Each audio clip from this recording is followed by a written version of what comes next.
இன்னைக்கு நம்மளோட மூவி ரிவ்யூவில் பார்க்க போகிற படம் பிளாஸ்ட். புதுமுக இயக்குனரான சுபாஷ் கே ராஜு அவர் டைரக்ஷனில் அர்ஜுன், அபிராமி, பிரித்தி முகுந்தன், ஜான் கொக்கைன், பவன், அதுக்கப்புறமேட்டு விவேக் பிரசன்னா அப்படின்னு சொல்லிட்டு ஒரு பட்டாளமே நடிச்சிருக்கிற இந்த ஒரு படம் தியேட்டர்ல சரியான ஓட்டம் ஓடுது.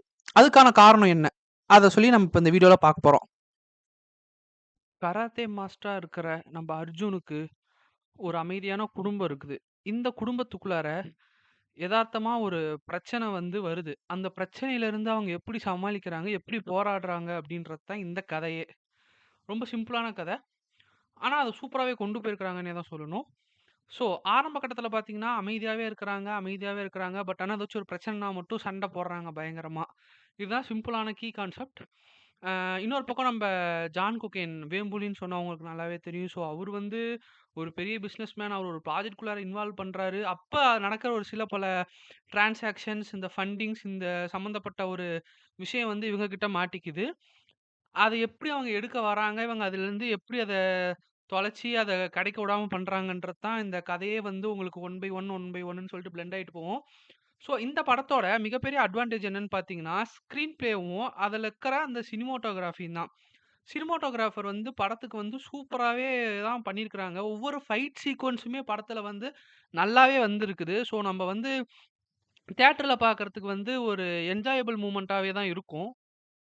ஸோ, உங்களுக்கு ஃபர்ஸ்ட் ஹாஃப் ஃபுல்லாவே சூப்பரா கொண்டு போயிருப்பாங்க. அங்கங்க சின்ன சின்ன ட்விஸ்ட் அண்ட் டர்ன்ஸ் இருக்குது படத்துல. அதுவுமே நல்லாவே இருக்குதுன்னு தான் சொல்லணும்.